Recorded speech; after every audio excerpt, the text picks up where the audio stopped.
Kita akan belajar di sini. Betul nggak? Barang belanja. Betul. Kalau membahas ini, kita langsung ke intinya aja. Pembangunan ya, pembangunan. Kita akan bahas anggaran. Tolong dicatat, pengertian anggaran adalah suatu perencanaan mengenai pengeluaran. Ini adalah satu yang penting. Sembari mencatat, Bapak akan tanyakan sedikit nih. Anggaran.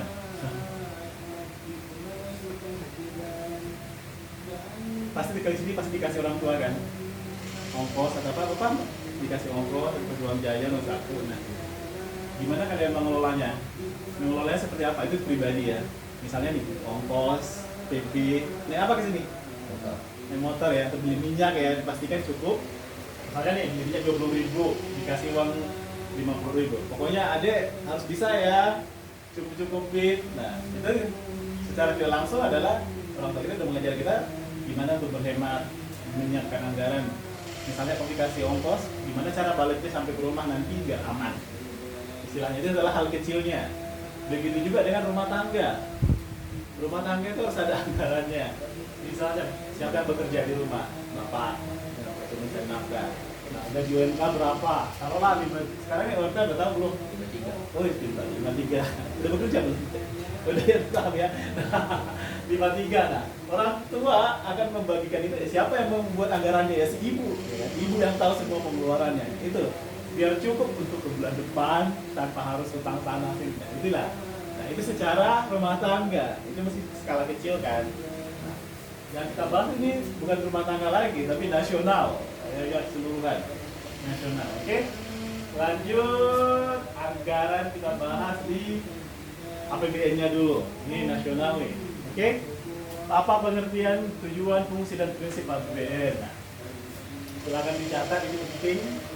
Pengertiannya adalah APBN adalah suatu daftar yang membuat rincian pendapatan dan pengeluaran pemerintah pusat dalam jangka waktu selama 1 tahun. Jadi harus dibuat anggarannya biar tahu nanti kita mengalokasikannya kemana. Oke, tujuannya adalah sebagai pedoman penerimaan dan pengeluaran negara dalam melaksanakan tugas kenegaraan untuk meningkatkan produksi, memberi kesempatan kerja, menumbuhkan perekonomian, dan mencapai kemakmuran masyarakat. Itu adalah salah satu tujuannya. Oke. Jadi nanti bisa dibaca. Meningkatkan prestasi, meningkatkan koordinasi, membantu pemerintah mencapai tujuan fiskal, membantu pemerintah memenuhi prioritas belanja, membantu menciptakan efisiensi dan keadilan dalam penyediaan barang dan jasa. Terus setelah tujuannya nanti ada yang namanya fungsi. Oke, fungsinya apa? Nah, ada di kalau fungsi ada macam-macam ya. Pertama adalah fungsi alokasi. Misalnya nih, kita punya uang, kita mau alokasikan kemana aja? Ke sekolah, paham ya? Ke sekolah, atau pembangunan jalan. Nah, itu semua harus benar-benar dibuat alokasinya kemana. Itu tujuannya, fungsi alokasi. Terus, distribusi. Nah, setelah kita buat mau untuk pembangunan jalan misalnya, cara pendistribusinya seperti apa? Nah, siapa nanti yang menerima dana ini? Dan nanti benar-benar dirincikan, didistribusikan kemana? Oke? Terus stabilitas. Nah, ini menjaga stabilitasnya kakak. Ya lanjut. Oh ini salah satunya ya. Namanya siapa dek? Tiara ya. Yang kelas 12 ini malas-malas lah mau lihat. Iya lagi ujian ya kan. Oke silakan lanjut. Oke, fungsi stabilitas adalah pelaksanaan APBN sesuai dengan alokasi yang telah ditentukan atau tertib. Jadi ke stabilitasnya aja. Oke. Agar tidak ada penyelewengan atau gimana. Oke. Nah, setelah fungsi adanya prinsip. Prinsipnya apa aja? A. Berdasarkan pendapatan. Nanti bisa dibaca ya dek, berdasarkan aspek pengeluaran, bisa lah. Dan tidak terlalu panjang. Nah, komponen penting deh. Harus dibuat. Komponen-komponennya adalah maksudnya itu dari mana anggaran didapat. Komponen-komponennya apa aja? Pendapatannya dari mana aja? Nah, pendapatannya dari pendapatan hibah. Terus penerimaan dalam negeri, misalnya dari pajak. Ini salah satunya. Pendapatan terbesar dari untuk anggaran itu adalah dari mana aja? Pertama satu dari pajak, terus tadi dana hibah. Penerimaan bukan pajak, sumber daya alam, minyak bumi dan gas, nah, itu pendapatan negara juga. Oke? Di Indonesia tahu di mana banyak migas? Ayo, di mana? Pertambangan di mana banyak? Kalimantan, oke? Papua, terus kalau di Batam itu juga migas ya dari Pekanbaru misalnya. Nah, oke, kedua tadi bilang dana hibah, oke. Habis pendapatan, dah. Sekarang kita ngebahas pengeluarannya. Oke, pengeluarannya apa aja? Nah, inilah dia. Pemerintah, apalagi kalau udah Desember sibuk gitu menghabiskan dana untuk pengeluaran dan dibuat rinciannya. Oke? Dan contohnya seperti ini. Dalam bentuk miliaran rupiah. Oke.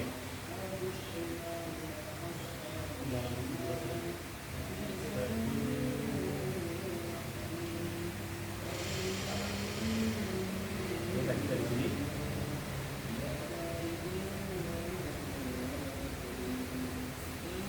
Oke, kita selanjutnya adalah membahas surplus atau defisit anggaran. Surplus artinya adalah yang berkaitan dengan hal yang lebih positif, ya, artinya masih untung istilahnya. Jadi surplus adalah bukan salah satu keadaan di mana pendapatan negara lebih besar dibandingkan dengan belanjanya atau pengeluarannya, artinya masih positif lah ya. Tapi kalau membahas defisit artinya belanjanya itu lebih gede, sementara pendapatan kita atau modal kita kecil gitu sebenarnya. Nah, itu ya makanya paham ya. Nanti kalau orang sering bilang surplus pak, defisit pak, jadi harus paham maksudnya apa. Oke, sedangkan defisit merupakan belanja negara yang lebih besar dari pendapatan negara. Oke, yang D-nya adalah pembiayaan bersih. Oke, jadi bisa dibaca-baca langsung. Ini singkat-singkat aja.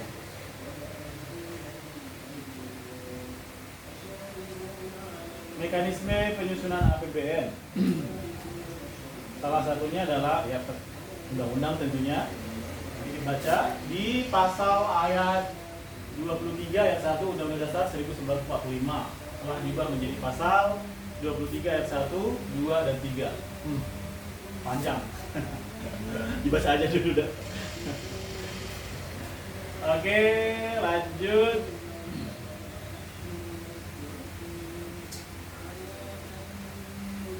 Tahapan penyusunan RAPBN.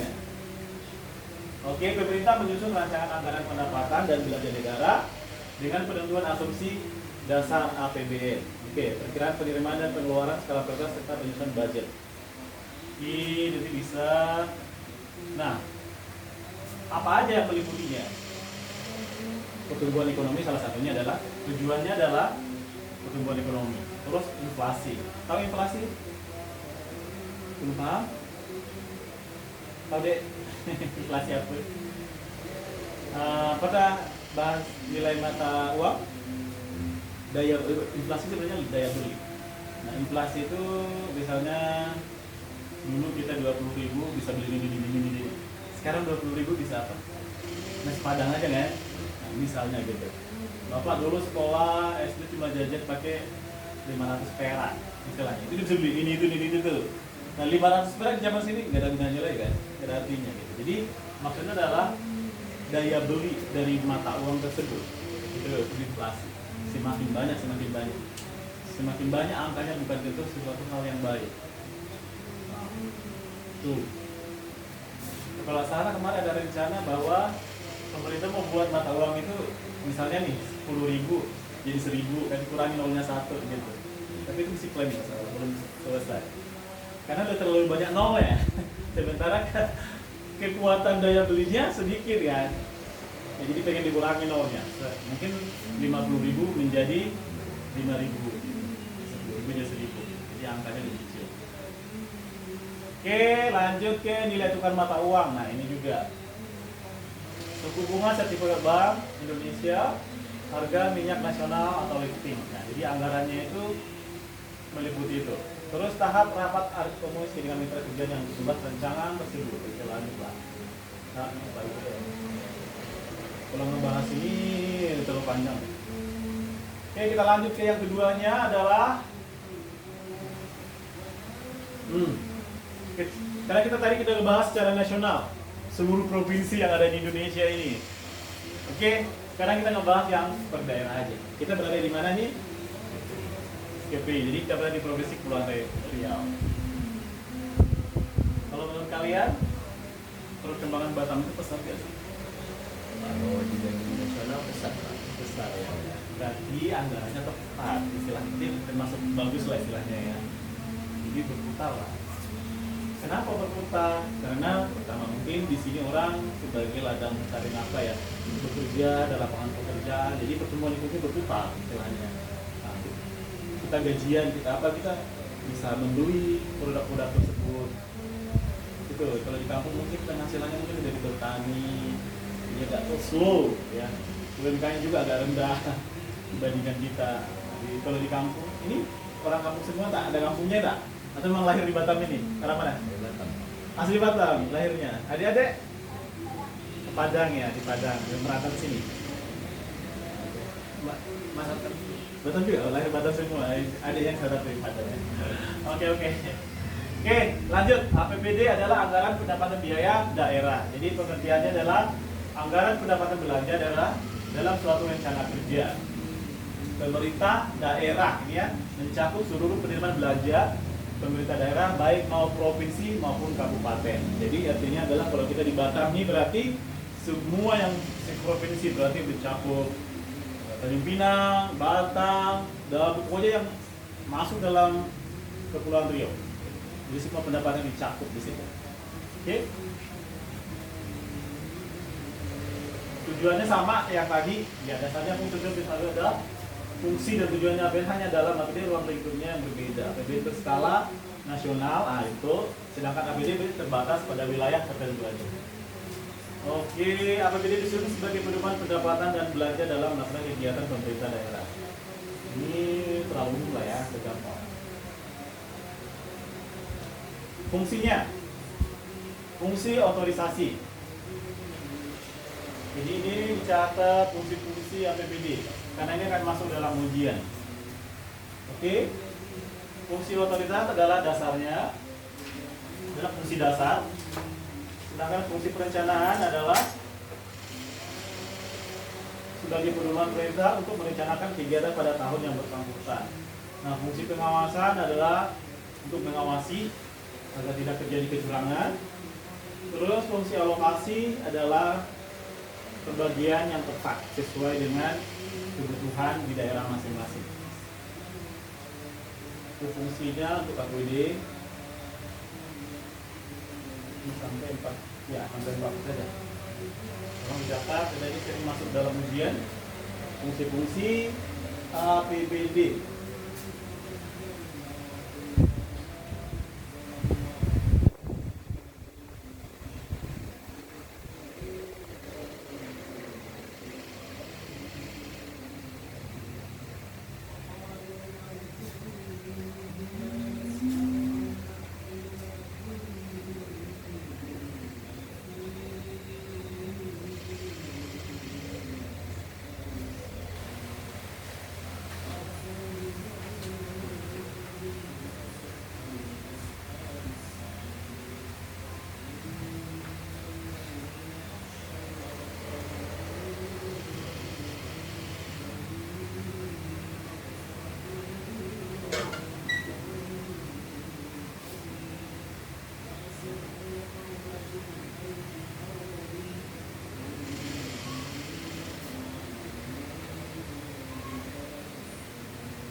Oke, jadi catat fungsi-fungsinya.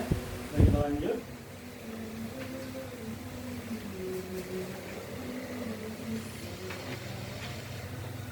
Kita lanjut ke materi pajak. Karena kita udah belajar APBD, APBN, kita langsung ke pajak ya. Karena nanti akan ada hitung-hitung pajak. Oke, lanjut ke pajak. Tadi udah kita akan belajar tentang pajak. Nanti ada soalnya masing-masing. Nanti akan Bapak bahas juga soal-soalnya.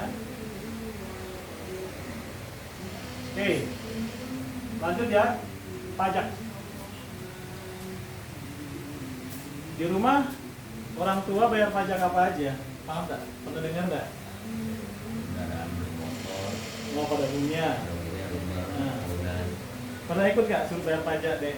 Bayar motor maksudnya sama mama atau ke sana gitu? Nggak pernah diajak. Sudah pernah bayar pajak? Pajak apa yang dibayar?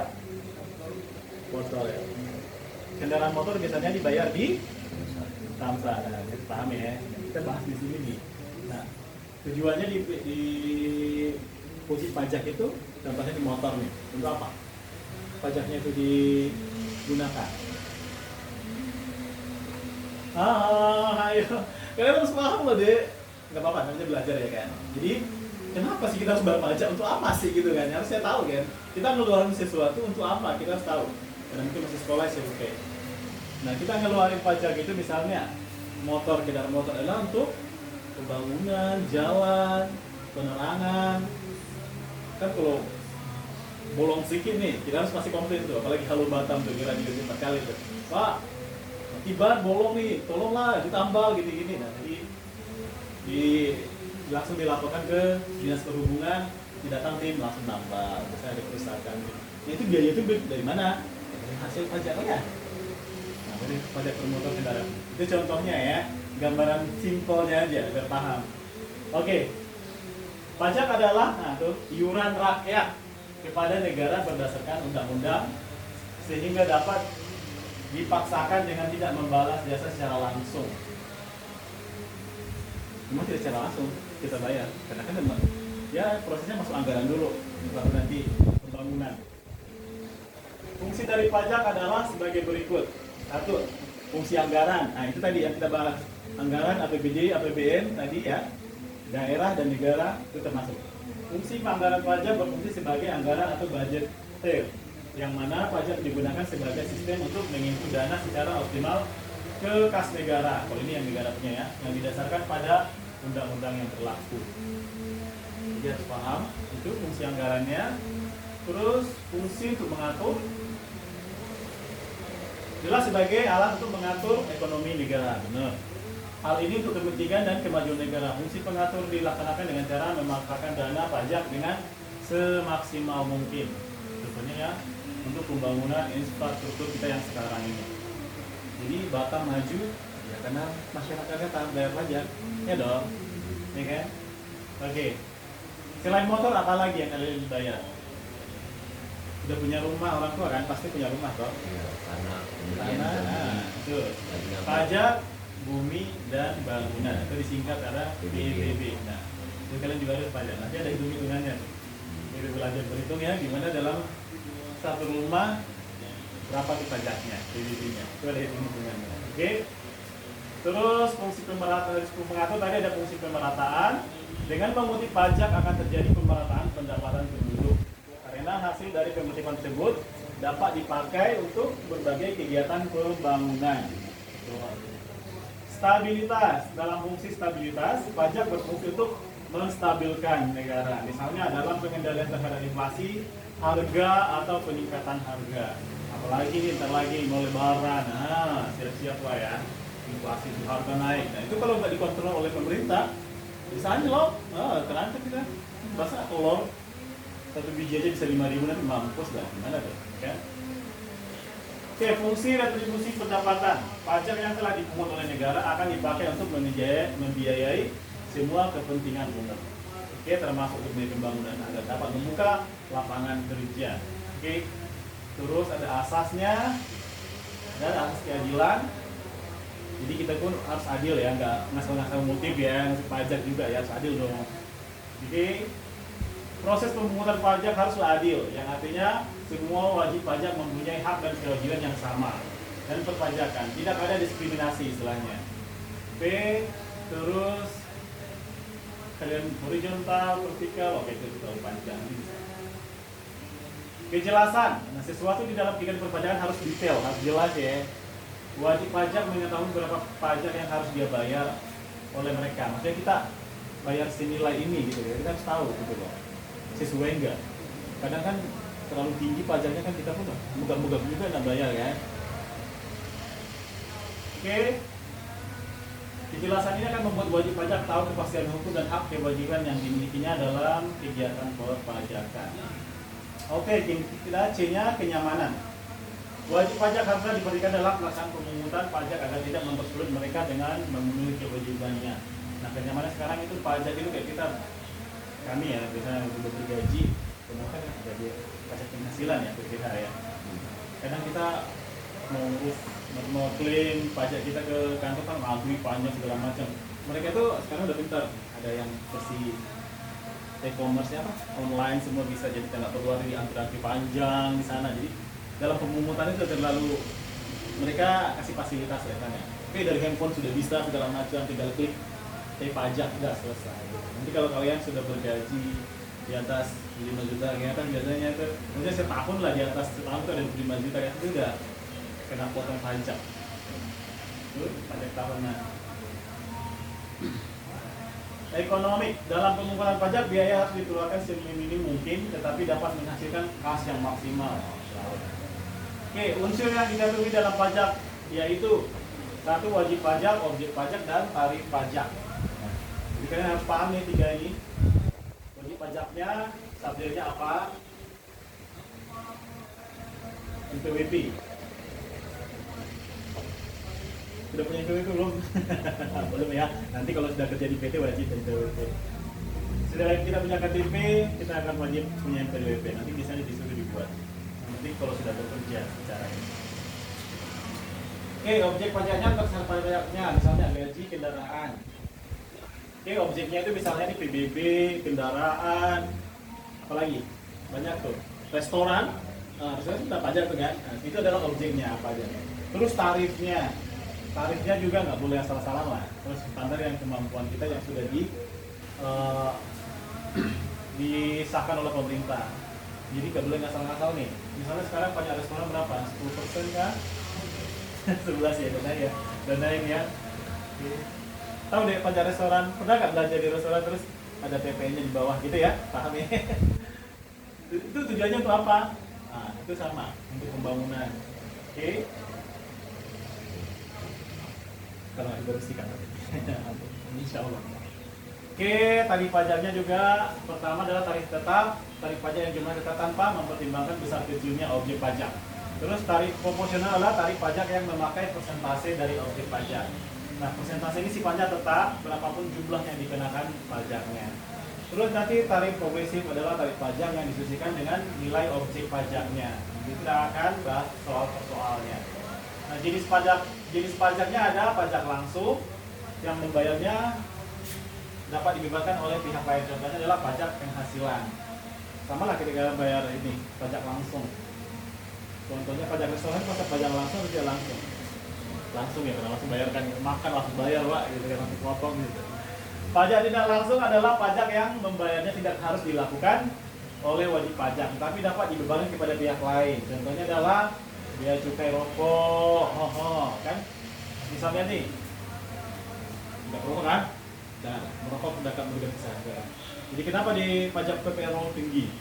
Ya, salah satu dari penghasilan terbesar rokok. Iya. Jadi ini adalah salah satu pajak tidak langsung. Jadi kita membeli produk itu tanpa dibuat lah.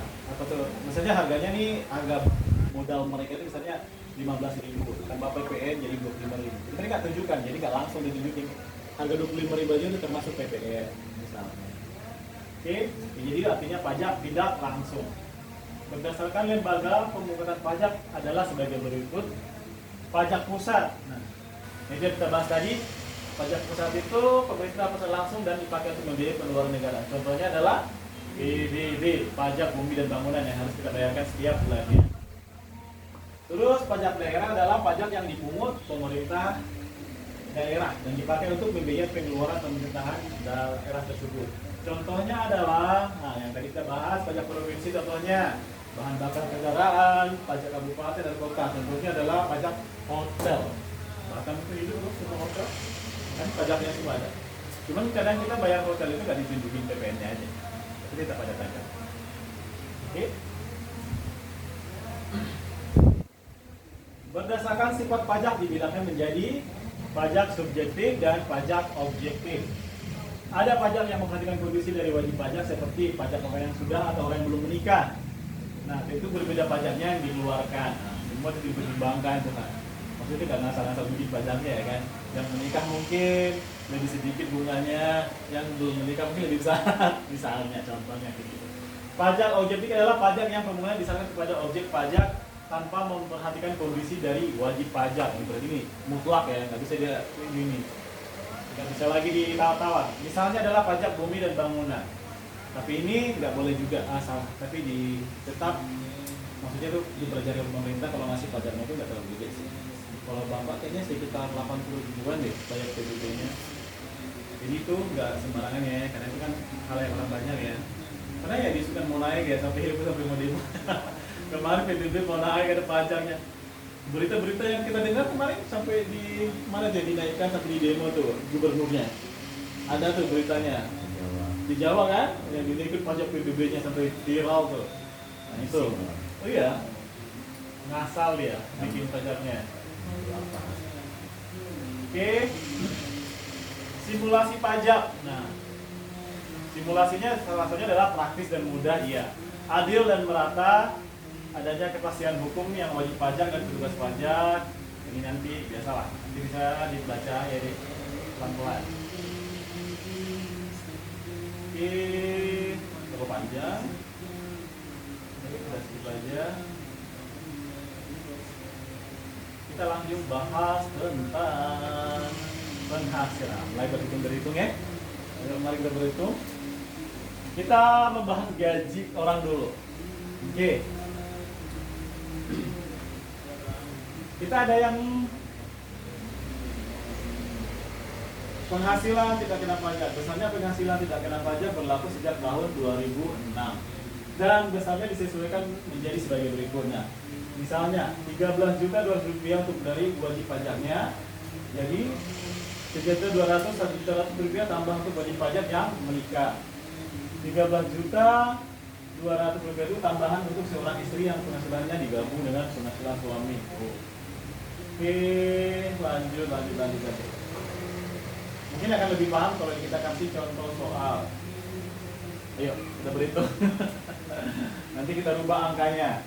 Oke. Ini akan masuk ke dalam soal ujian biasanya. Oke. Zimar belum menikah, berarti bekerja di perusahaan dan memiliki penghasilan setahun sebesar 6 juta. Ini berarti besarnya pajaknya paling harus dibayar Zimar dihitung sebagai berikut. Penghasilannya tadi 6 juta. Jadi dari 6 juta ini yang tidak kena pajak adalah 288, 2.880. Sisanya dikenakan pajak. Paham ya? Misalnya berapa? Ya, ini dikurangi ini. Itulah yang kena pajak. Jadi 3 juta 120. Nah, itulah pajaknya penghasilan harus dia bayar. Jadi hitungannya adalah 5% dikali 3 juta 120. Hasilnya adalah 156 selama setahun. Nah, kalau dibagi 12 berarti dia per bulannya 13.000. Itu. Kalau sekarang itu penghasilannya. Itu kalau 6 juta ya. Setahun 6 juta enggak mungkin. Sekarang sebulan ini Mas. Coba dulu. 5 juta dikali 12. Kita hitung yuk pajak sekarang UMK, ayo. 5 juta pas ya. 5.300.000 lah ya, kan ada ujung-ujungnya, nggak usah terlalu pas kali. Ayo. 5.300.000. Terus nanti 5 juta itu dikali 12. Nah, berapa totalnya? Baru dikurangi 2.880. Yuk. Mari kita berhitung.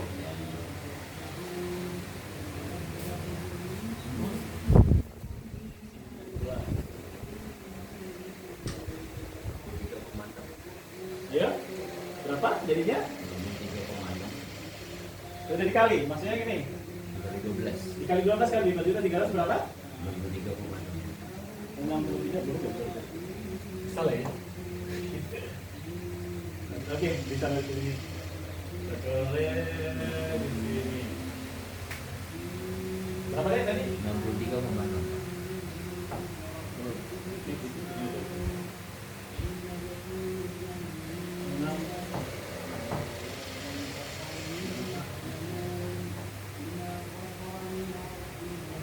Tiga juta. 6. Apa aja ya? Nyari. Berarti 5.300 dikali 12 berapa? 5.300 kali 12. Berapa adik-adik? 63. Kita hitung dulu ya. 63 juta. 5.300 dikali 12 sama dengan 63.600. Ini oke, lanjut dikurang 2 juta 880. Ini kalau dikurang berapa?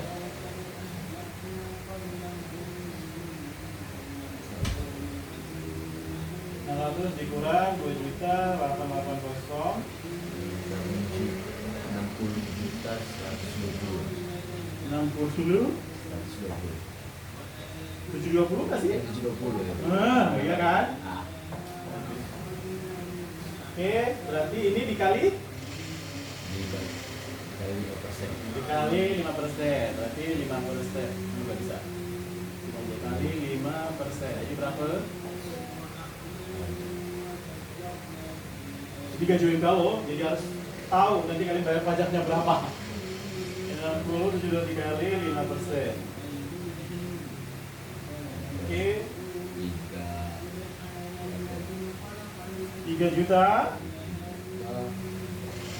036. Bener nggak?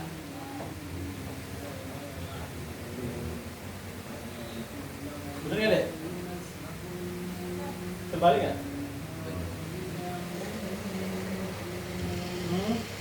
5% dikali. Iya betul. Terus dibagi 12. Jadi 1 tahun kalian bayar segini loh. 3 juta. Banyak ya. Lumayan. Kalau dibagi 12 berarti per bulannya berapa?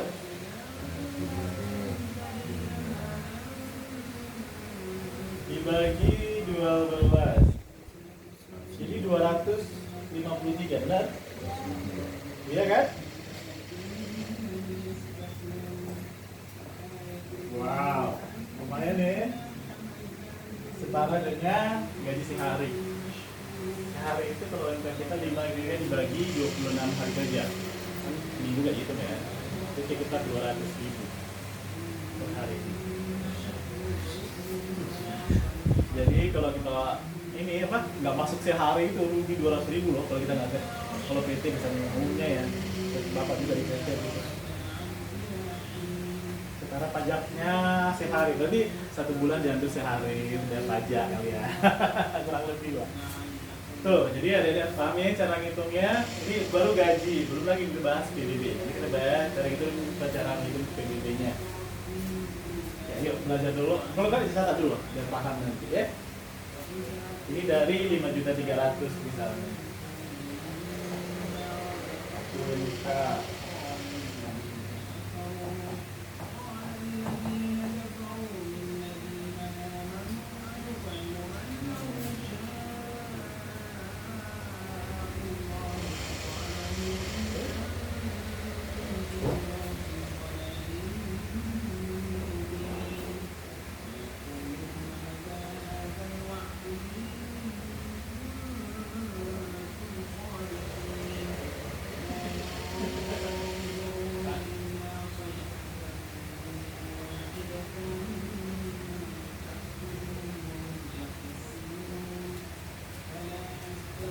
UMK udah 553, berarti paling tertinggi nomor 2 kalau nggak salah di Indonesia. Ya, oke? Nah, nomor 3 kita penurun. Nomor 2 kan? Saya dari Jakarta ya. Makanya Batam semakin padat. Ramai kali harus orang. Jadi Ada udah merasakan UMK belum? Udah ya? Kerja di mana? Terus notaris Pak. Di Di notaris. di notaris. Gajinya udah MK? Ikut MK kan? Sudah ikut lah ya. Adiknya yang cewek udah kerja belum? Belum ya? Masih ikut orang tua atau udah bekerja? Ikut orang tua ya. Ini yang satu lagi, adiknya udah bekerja? Bekerja di mana deh? Bapak Ikut bapak ya, ikut bapak. Bapak kerja apa? Bangunan atau apa? Bisnis? masang kabel ya. Oh instalasi, ya instalasi ya. Tuh. Oh itu di proyek tuh ya.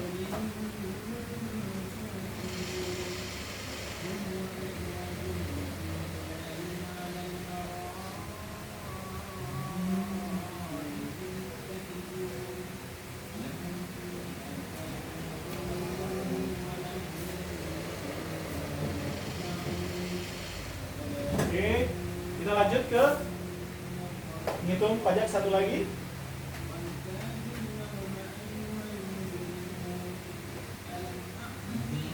Udah deh, udah bisa kita skip.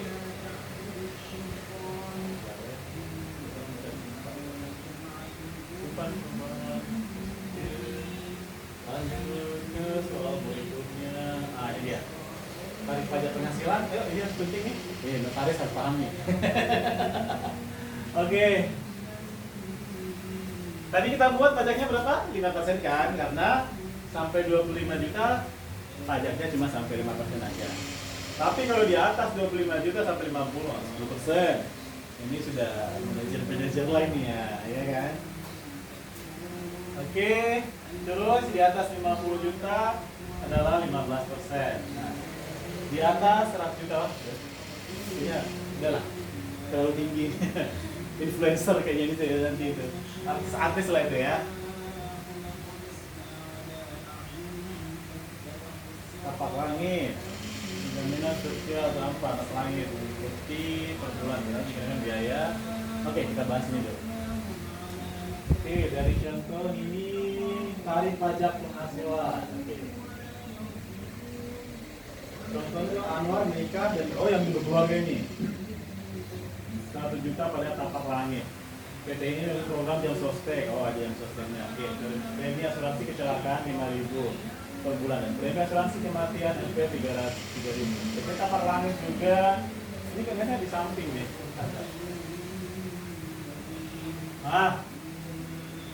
Apa tadi? Oke. Bisa ya?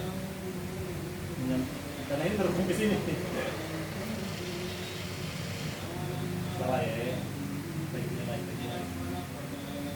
Oke. Oke adik-adik.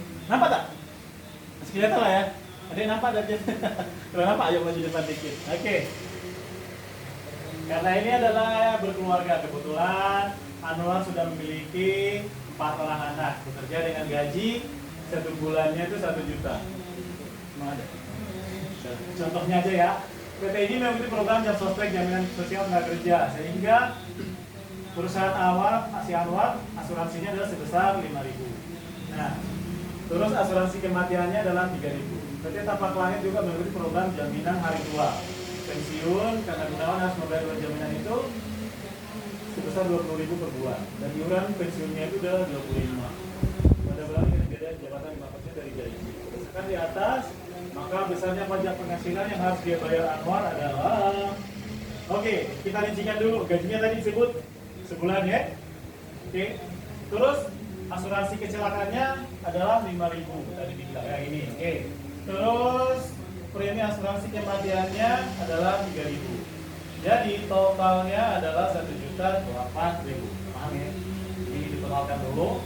Terus dikurangi biaya jabatannya itu adalah berarti ini dikurangi 5%. Jadi hasilnya adalah 50.400. Oke.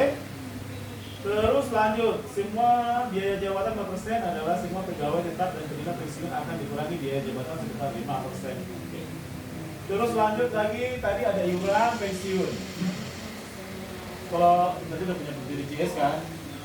BPJS, JMO, udah punya kan? Punya ya.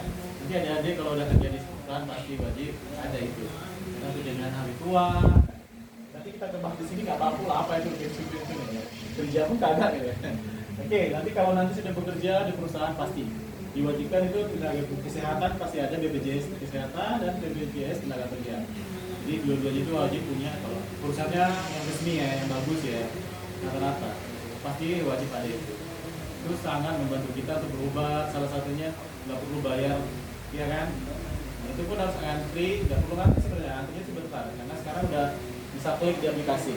Jadi kita kalau mau berobat, misalnya nih orang tua sakit apa, tinggal kita buka di situ dan kita ambil pilih jamnya, bisa kita tentuin. Jadi kita tahu nanti jam berapa lagi kita masuk untuk berobat, biar nggak ikut ngantri seperti itu. Udah pernah? Udah pernah berobat? Secara online dulu, ambil daftar dulu kan? Nah, mesti kan ya. Betul. Oke, lanjut. Iuran pensiunnya adalah 25.000 dan iuran jaminan hari tuanya adalah 25.000. Jadi totalnya adalah 95.400. Jadi itu dikurangkan dulu ke sini. Jadi 12 neto setahun. Oh iya, bergede. Nampak? Udah jelas? Oke, iuran tadi ada 25.000 dan iuran jaminan itu adalah 20.000. Jadi kalau di total semua ini totalnya adalah 95.400. Terus dikurangkan. Jadi selama penghasilan itu setahun adalah ini dikali 12. Oke. Jadi 12 dikali 900, 12.600 menjadi 10 juta. Ini agak panjang nih ke bawah. Oke. Wajib pajak pribadi. Kita bahas tadi adalah 2880 yang tadi 5%. Terus tambah 3 orang anaknya ada tadi di atas sebesar 1 orangnya itu tidak dihitung. Berarti 1440. Oke, terus anak tidak dihitung berarti 4.320 plus. Jadi kurang plus, jadi hasilnya adalah 8.600. Itu cara perhitungannya adalah 5% dikali 2.311. Berarti hasilnya adalah 115.500. Jika dibagi selama 12, berarti 1 bulan dia potong cuma 9.000. Masih besar gaji kita tadi yang single. Ini yang berkeluarga agak ringan sih, sedikit. Oke, yang agak ribetnya di sini aja. Berapa anggota keluarganya, berapa yang dihitung, berapa yang nggak dihitung. Itu perhitungan ekonomi dan pajak. Terus lanjut ke pajak perhitungan yang PBB.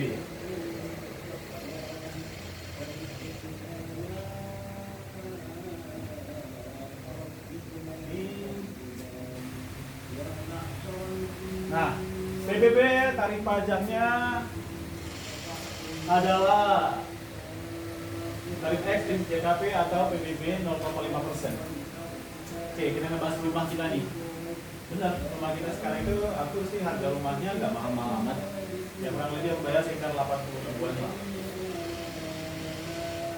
Oke, contohnya adalah Pak Rahmat memiliki tanah seluas 162,5 meter dengan harga jual 400.000 per meter dan memiliki bangunan seluas 50 meter dengan harga jual RP 600.000 per meter. Itulah PBB-nya. Ayo.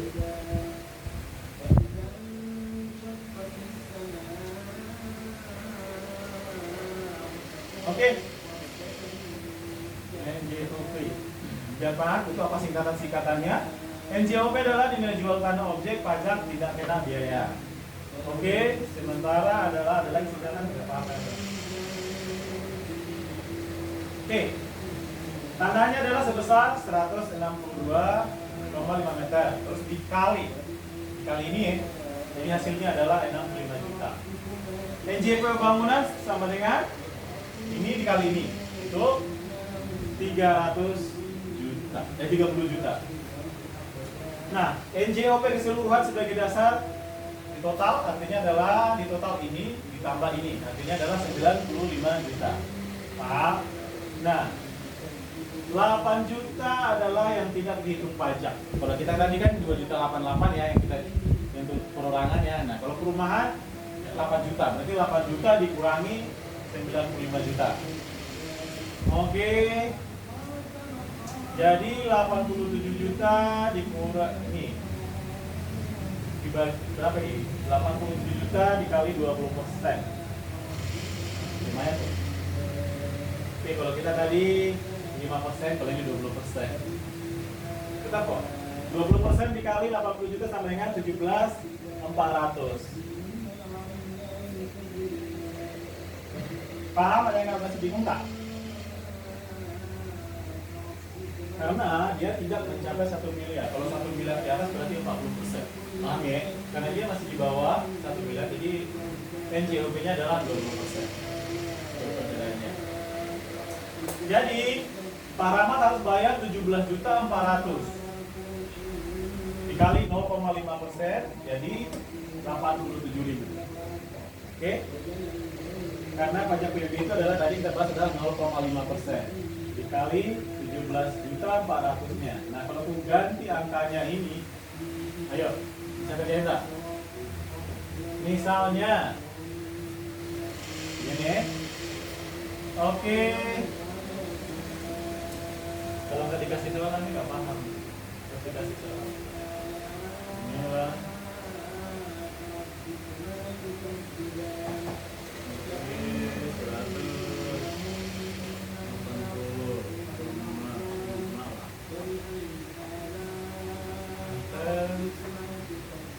Terus harga jualnya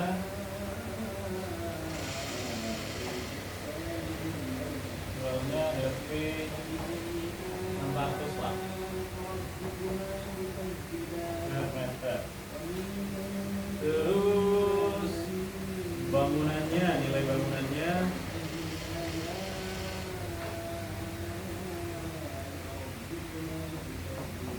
50, nggak apa-apa, sama aja. Harga jual ini oke 100. Ayo, berapa?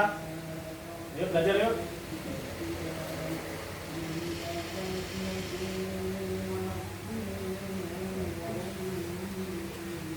Gampang kok.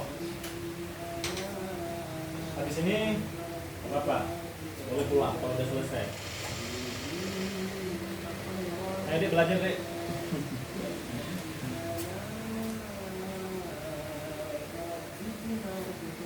Ayo belajar.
Udah selesai adik-adik. Pertama 150,5 meter itu dikali 600. Terus yang bawah dikali juga yang 50 meter itu 50 dikali 700. Habis itu total dari atas dan bawah itu ditambahin aja totalnya. Habis di total semua baru dikurangi, yang tidak kena pajak adalah 8 juta. Jadi total keseluruhan itu dikurang dari 8 juta berapa? Barulah dikali 20%. Habis dikali 20%, dikali lagi 0,5%. Itu aja. Mudah ya deh, kedengaran tapi susah dia. Kelihatan mudah. Oke, paham? 180,5 meter dikali 600 sekian. 50 meter dikali 700. Nah, sekian. Nah, total keduanya di total dulu sekitar 140 jutaan lah. Lalu dikurang 8 juta, tidak kena pajak. Sisanya baru dikali 20%. Setelah dikali 20%, dikali lagi 0,5%. Itulah hasilnya selama setahun dia bayarnya.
Oke, udah selesai.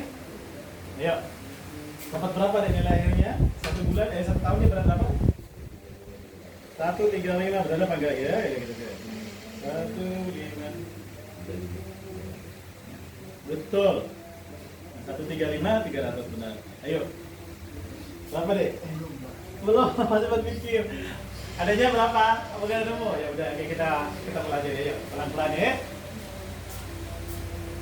Oke, kita mulai dari 180,5 meter, 5 meter dikali harga jualnya adalah 600. Oke, cepat ya dek. Jadi totalnya ini berapa? Itu 108 300. 108. Oke. 108 300. Dan 300.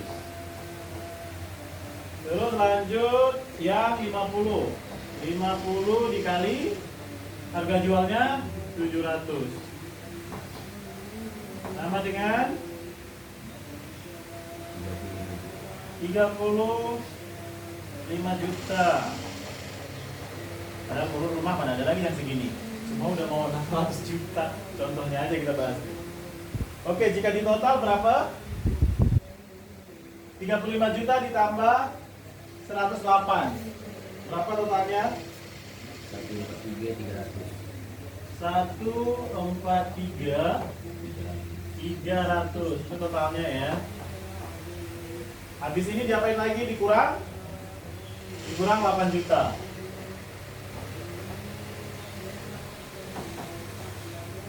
Oke, setelah dikurang 8 juta berapa?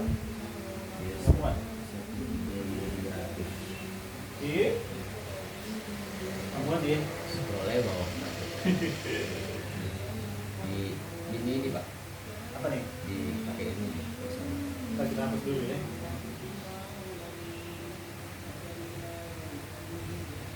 Kayak gini aja, apa?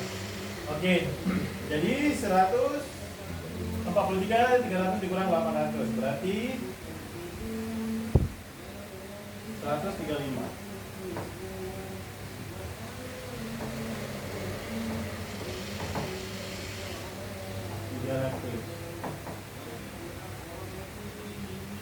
Dikurang ya, paham? Terus sisanya dikali berapa dulu ini?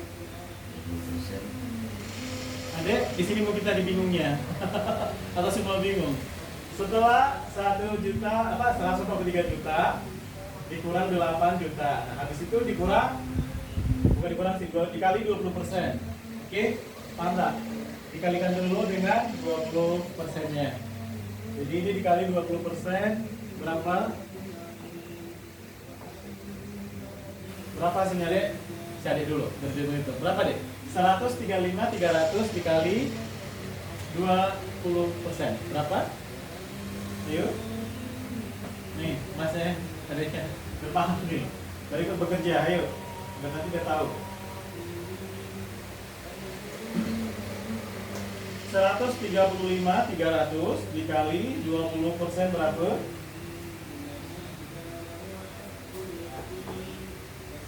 27 berapa, Dek? Ada dengan suara tadi.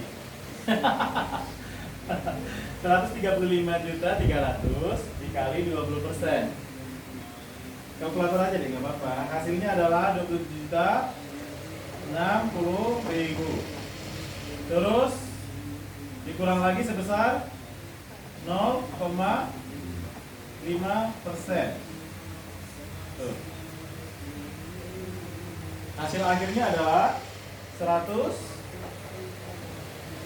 Berapa tadi, Dek? Hasil akhirnya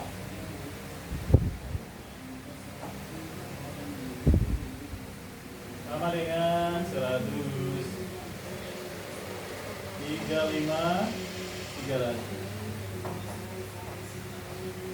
Tuh. Jadi setahun dia bayar 135 300.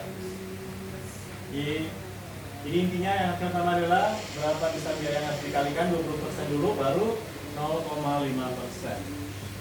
Tuh, jadi hasilnya adalah 135 300. Oke. Langsung saja ya. Lanjut. 5 menit lagi. Kita lihat soal-soal. Oke. Soal-soal yang akan masuk nanti di ujian.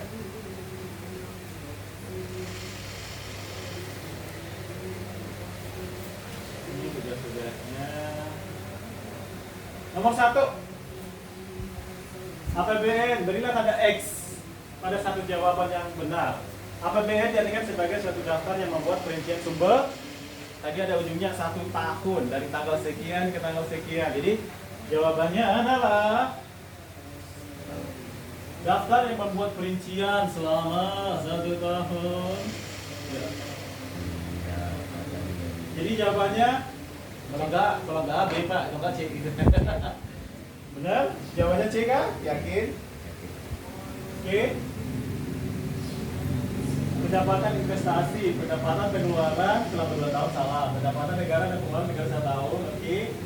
Paling benar adalah jawabannya negara selama 1 tahun. Pendapatan pengeluaran selama 1 tahun. Jadi jawabannya adalah C. Oke. Nomor 2. Ya adik-adik. Ujiannya nanti seperti ini. Kapan ujian? 7 April ya. Ayo, ujiannya nanti seperti ini. Tadi Bapak ada bahas defisit, surplus. Nah, nomor 5 nih jawabannya apa? Tadi ada Bapak bilang tadi. Kalau yang defisit itu adalah artiannya adalah negatif. Kalau surplus artinya adalah positif, sesuatu yang bagus. Jadi baik. Jadi jika pemerintah punya pendapatan negara lebih besar dari pengeluaran. Kalau pengeluarannya lebih besar, apa pendapatan negara yang lebih besar dari pengeluaran? Jadi artinya masuk kategori ya. Pendapatan. Jika pemerintah merencanakan pendapatan negara yang lebih besar daripada pengeluarannya, artinya positif apa negatif? Saya jawab C tadi. Oh, udah jawab ya? Saya jawab C tadi. Ya benar. Jangan ragu. Ini kan sesuatu yang bagus sebenarnya kan. Pendapatan kita itu gaji itu apa yang kita gaji kita gede misalnya nih. Terus pengeluaran kita itu Kecil. kecil gitu. Artinya surplus loh. Ya benar kan? C. Oke. Itu. Jadi nanti pasti kalian banyak ragu nih kalau dia nih pasti nih. Harus rajin-rajin membaca ya. Dia ini akhirnya materinya kita kasih. Jadi semua itu ada bahkan kunci jawabannya pun ada di belakang.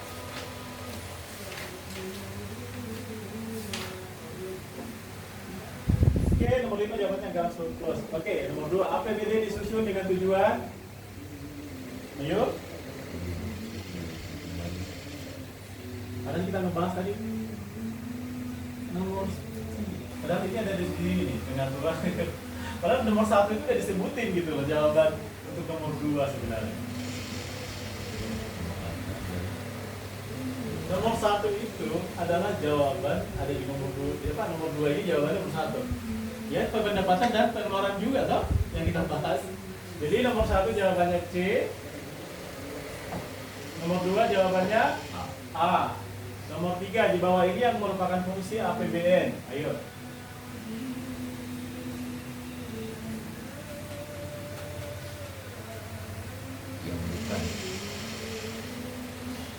Yang bukan A mengatur pertumbuhan. Di nomor 1 tadi itu untuk mengatur pertumbuhan ekonomi. Berarti bukan dong.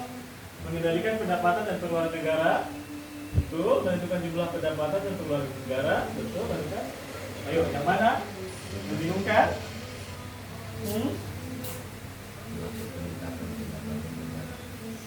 Berarti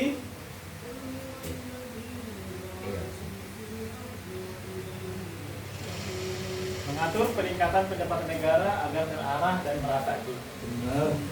Berarti D. Jawabannya adalah B, menentukan jumlah tertinggi. Ngapain nanti kalau bisa terendah, ya kan? Kalau kita itu terlihat ngeluarnya itu harusnya sedikit gitu. Kalau sekecil mungkin di press mungkin. Jadi jawabannya adalah D karena yang jawabnya bukan ya. Artinya adalah yang bertolak belakang. Oke, jawabannya adalah D. Terus nomor 4. Di bawah ini yang termasuk sumber pendapatan negara ialah. Nah, yuk. Tadi ada bahas rokok deh. Rokok itu ada ininya. Negara ya? Jangan daerah. Negara. Daerah berarti coret.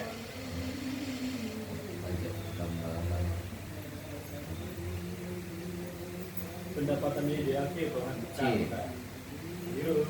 C. Sumber pendapatan negara adalah pendapatan yang masuk ya. Dia Cukai lah. ya distribusi bukan daerah gitu. Distribusi nggak daerah. Iya itu negara. Distribusi bisa dari nasional, distribusi ke daerah. Kalau kan bayar kan soal daerah kalau di sini ya.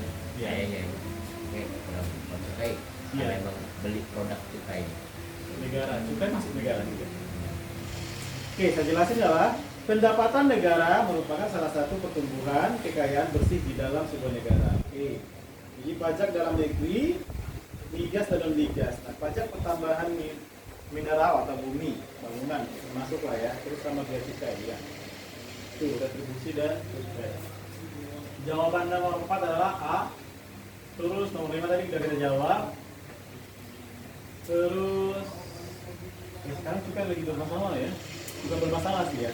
Kita takut banget ya Batam ya. Kita ngirim ada pengiriman Batam ke luar pulau. Iya. Itu perda pak. Ya perda. Dikena pajak kan. Jadi agak ribet banget. Jadi kita kayak bapak ini kan di Philips ya. Yang sama supply lampu ke seluruh catering. Jadi mereka itu pertama minta sertifikat SNI segala Iya. macam. Terus harus ada TKDN. TKDN itu kalau ada biar tahu. Komponen dalam negeri. Benar-benar harus ada. Jadi maksudnya kayak Samsung nih harus ada produksi di dalam negerinya baru bisa dikirim ke luar pulau kita. Jadi agak ribet. Tapi rata-rata sekarang masih belum. Kayak bapak punya lampu Philips ya, Philips itu masih produksi di Cina, masih kita impor ke Indonesia. Cuma sebagian saya katakan dibuka pabrik ada di Jawa. Itu ya masih proses. Samsung sepertinya sudah ada di Indonesia ya. Kalau handphone di Jakarta Utara deh pak. iPhone sudah. Handphone Samsung. Samsung ya, Jakarta. Iya. Baru bisa diedarkan di seluruh Indonesia. Ribet lah FTZ kita ini. ribet benar. Jadi kita pilih pulau susah. Oke. Ini nanti boleh dipelajari aja di rumah. Oke, kita mulai 6. Masih dikit lagi. Jam 11 ya. Oke, APBD menjadi pedoman untuk menilai atau mengawasi kegiatan penyelenggaraan pemerintah daerah. Pernyataan tersebut merupakan salah satu fungsi APBD, yaitu fungsi. Nah, ayo, tadi kita ada bahas fungsi nih. Mana satu ini? Menjahat tentang pedoman untuk menilai atau mengawasi. Setahu saya itu dimasuk di stabilisasi nggak nih? Ayo. Pengawasan berarti jawabannya adalah C. Oke? Jawabannya adalah C. Karena di sini jelas ditulis mengawasi. Oke? Jadi kalian kalau ujian harus benar-benar jeli ya. Kalimat-kalimatnya kalian sudah digelintir-gelintir kemana-mana. Padahal kalimatnya itu ada garis bawahnya di atas. Nah, mengawasi ya udah pada kita potensinya adalah pengawasan. Oke. Kalau undang-undang, nah ini bukan agak rinci karena tadi kita bahas undang-undang nggak mungkin hafal benar ya. Oke. Jadi undang-undangnya itu adalah yang mana? Salah satu yang ingat tadi Menteri Dalam Negeri. Yang tadi dibilang jawabannya adalah D. Undang-Undang Nomor 32 Tahun 2003. Oke, jawabannya adalah D apa C? D. Jawabannya adalah D ya. Oke, di sana aja D. Oke, kita lanjut nomor 8. Sedikit lagi ya, karena masih ada. Nomor 8 itu adalah yang membahas tentang dengan menyimpulkan daftar perpajakan dapat menjadikan pajak sebagai sumber utama pendapatan negara. Nah, pernyataan tersebut merupakan gambaran fungsi pajak. Ayo. B. Sumber utama pendapatan negara.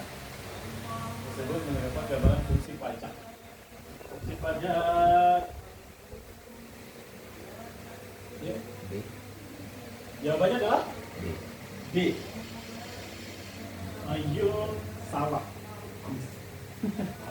Salah bukan D.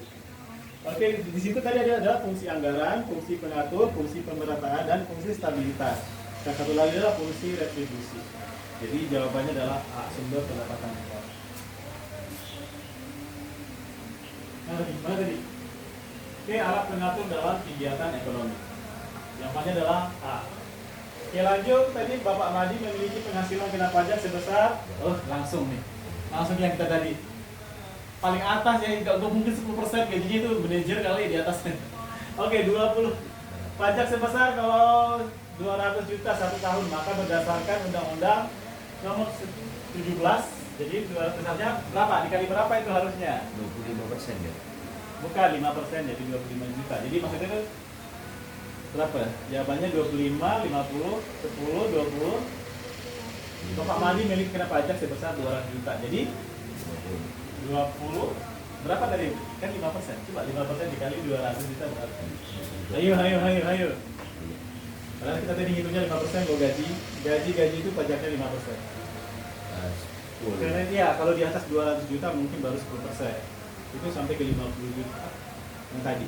Tetap ingat nggak tabelnya? Di atas 200 kayaknya 35% ya Pak. Di sini sampai dengan 200. Oke. Di sini sampai dengan 25 juta. Oh ya, betul. 5%. Di sini 200 juta kan? 200 juta. Mana ini? 200 juta 25%. Oke, betul. Oke, 25% dikali 200 juta.